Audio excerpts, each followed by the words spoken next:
एक वेगळा आणि तितकाच महत्त्वाचा विषय की मध्यंतरी कृष्णराज महाडिक यांनी कचरा वेचणारे काही कर्मचारी तुम्हाला भेटले होते महानगरपालिकेचे. पालिकेचाच विषय निघाला त्या अनुषंगानं विचारते. त्यांच्या समस्या जाणून घेण्यासाठी एक दिवस त्यांचं आयुष्य आपण जगावं असं केव्हा वाटलं आणि हे कठीण आहे. हे कशा पद्धतीनं आणि ते आयुष्य जगलात? बरोबर. काय जाणून घेतलं त्यावेळी? कसा होता हा अनुभव? माझा असा विचार आहे की आपल्याला जर एखाद्या विषयाची माहिती घ्यायची असेल किंवा लोकांच्या काही कामाबद्दल माहिती घ्यायची असेल, ते तुम्ही वाचून तुम्ही त्याबद्दल समजून घेऊ शकता, काही व्हिडिओज बघून समजून घेऊ शकता. परंतु जेव्हा प्रत्यक्षात तुम्ही ग्राउंडवरती जाऊन उतरून त्यांच्यातला एक भाग व्हाल, तो अनुभव तुम्हाला आयुष्यभर त्यांच्याबद्दल माहिती देऊन ठेवणार. मी जेव्हा कचरा व्यवस्था कोल्हापूरमध्ये हा मोठा प्रश्न निर्माण झालेला आहे हे सगळं मला समजलं, मला त्यात खोलात माहिती पाहिली होती. मी तुम्हाला सांगतो, मी पूर्ण एक दिवस म्हणजे सकाळी 6 वाजता मी गेलो होतो त्यांच्या डेपोवरती. सकाळी 6 ते रात्री मी म्हणजे दुपारचं पण त्यांच्यावरच जेवलो, रात्रीपर्यंत मी त्यांच्याबरोबर होतो. तो पूर्ण एक दिवस असा होता ना, त्यातले अनुभव असे होते, चांगलेसुद्धा होते, वाईटसुद्धा होते. त्यांच्यावर जेव्हा गेलो, त्यांचे कपडेसुद्धा घालून गेलो, कारण त्यांना असं वाटावं की मी त्यांच्यातलं एक आहे. मी काही कुठल्या अशी सुपिरियर पॉवर कुठली घेऊन आलो नाही, मी त्यांच्यातलं एक आहे म्हणून गेलो होतो. मी तुम्हाला अशी सुद्धा मजेशीर सांगतो, जेव्हा मी त्यांच्या त्या घंटागाडीमध्ये बसलो, घराघरामध्ये जाऊन कचरा उचलायला गेलो, मग ते सगळे प्रॉब्लेम्स त्यांचे सांगत होते. रस्ते नीट नव्हते.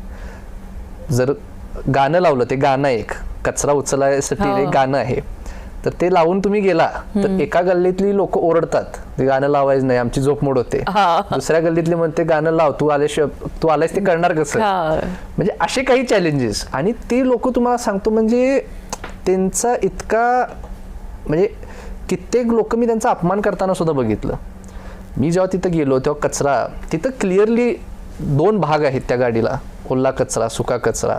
वर्षोनवर्ष ते लोक त्या घरातल्या लोकांना सांगत आले आहेत, नागरिकांना, की बाबा सेपरेट करून देत जावा.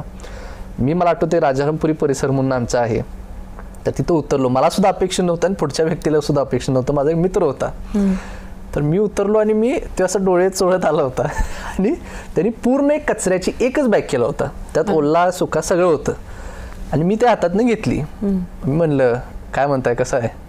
मग त्यांनी अरे तुम्ही कुठं इथं आलं? मग त्याची एकदम झोप उडाली. मी त्यांना सांगितलं की तुम्ही आता ही बॅग दिलाय, ह्यामध्ये ते तुम्हाला सांगतात वारंवार की ओला सुका कचरा वेगवेगळा करून दे जावा. तर असं मी एक अवेअरनेस ड्राईव्हच चालू केला तो प्रवास करताना.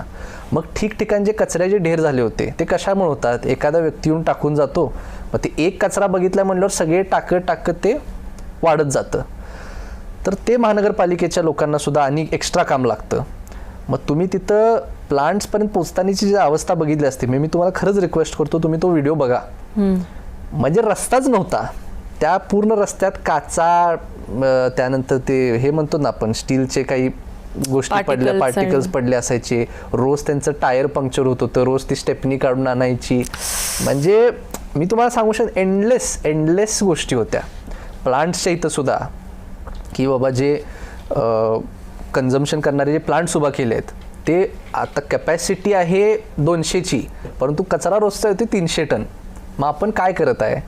मग जे कचरा वेट वेस्टमधनं जो कचरा येतो किंवा जे प्रोसेस होतो त्यानं इलेक्ट्रिसिटी निर्माण होते.